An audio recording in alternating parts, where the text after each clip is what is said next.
Okay, so normally I'm a fiction writer, but this year I have started taking baby steps into the terrifying territory of memoir, and have actually finished a first draft of a memoir, and I'm going to kind of solidify that tonight by reading the opening to it, and looking forward to all of the revisions I'm going to do after I digest what I've done here.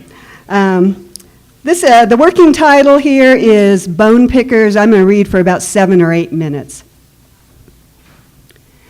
Before moving from Durango, Colorado to the Navajo Reservation in New Mexico, we didn't know a Plains Indian from a Pueblo, a Navajo from a Ute.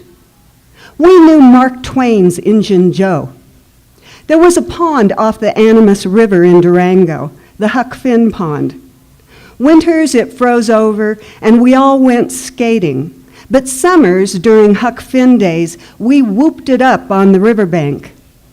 Little boys dressed as Tom Sawyer and Huck Finn, girls as Becky Thatcher.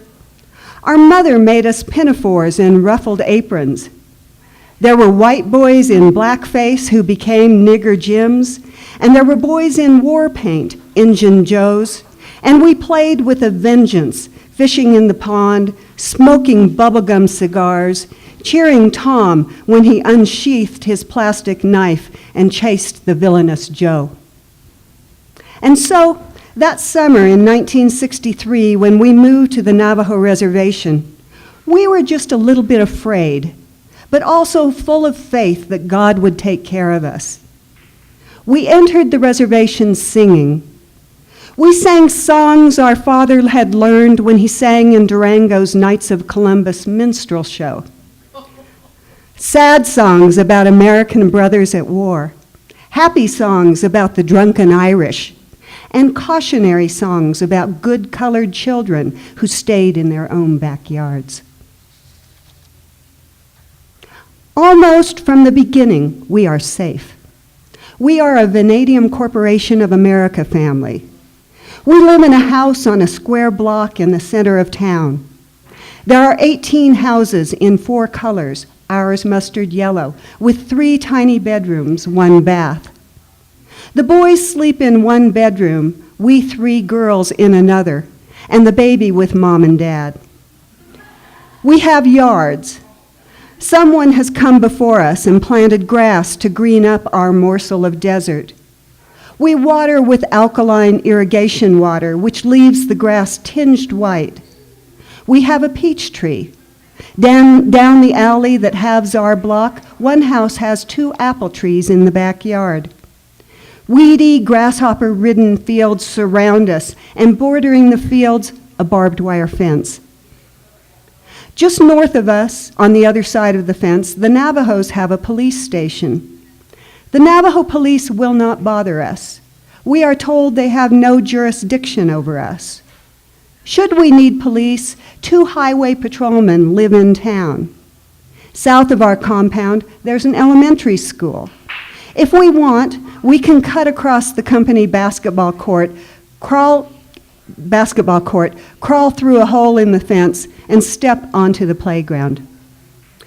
During our first nervous year, we do not go to the elementary school next door.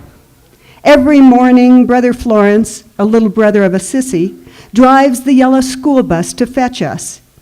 We grab our lunches and run through the chill air to our cattle guard and the bus, which drives us off the reservation 20 miles away to Catholic school.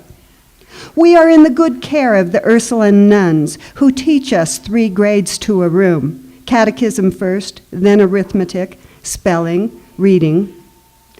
Our brother Tom, already funny, sits on the 6th grade side and sends me on the 4th grade side secret signals.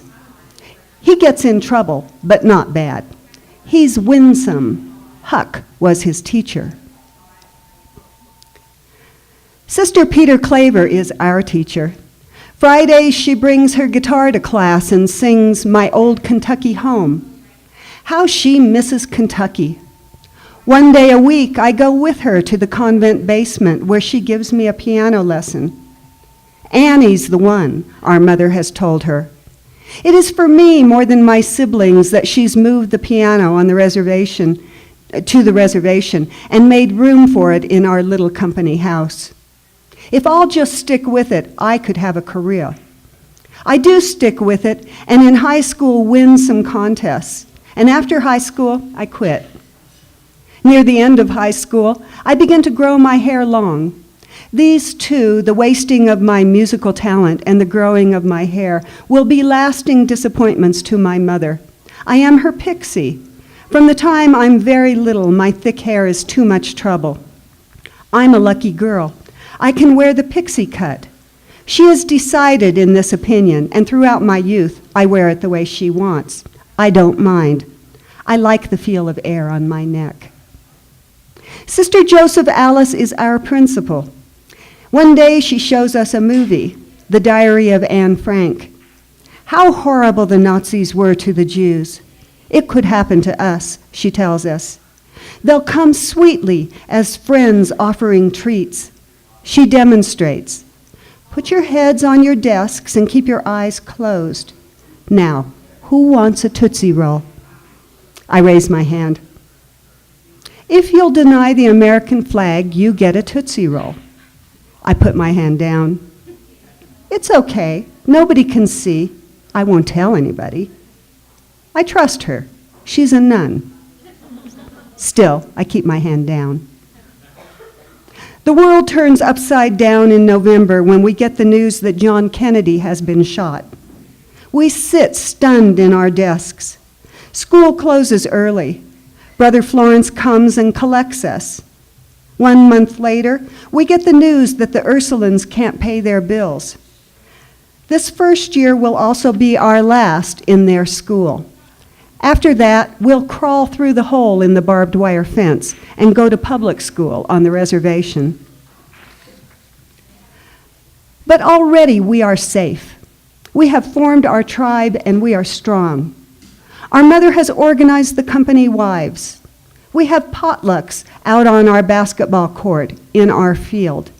Summer nights, our parents sit on porches smoking cigarettes and drinking coffee while we zoom around the block on bikes, smashing toads that hop over from the irrigation ditch to bake their bellies on the warm black top. We are the company kids, and then we are the company kids and the Neskai boys, the Navajo brothers, who ride their bikes across our cattle guard to play with us. So many handsome boys in one family.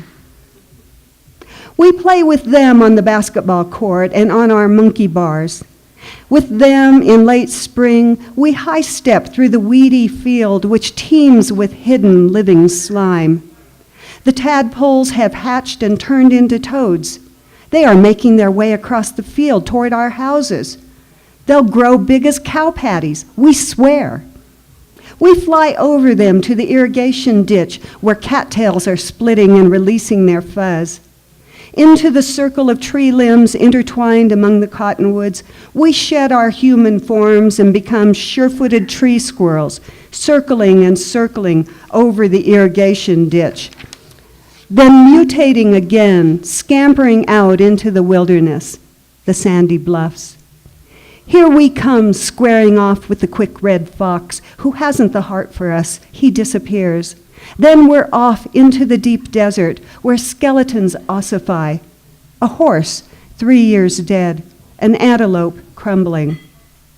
We shy, we observe, we approach. Dare us to touch the vacant eye socket of a sightless horse. Suddenly, a warble of worry on the wind.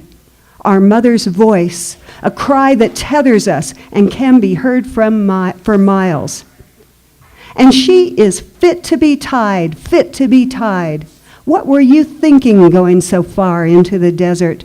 There are wild dogs that'll give us rabies, and we mustn't pick up cats, they'll give us ringworm. And no, we may not have a pet because pets just die and break your hearts. Watch out for sneaky Mormon missionaries. They're out to steal your souls. If you meet them making their rounds on the block, you must not engage. You can always tell a Mormon missionary. They wear the white shirts and ties. If they come sneaking up to our door with their promises and lies, you call me. I'll give them what for. That's it. Thank you.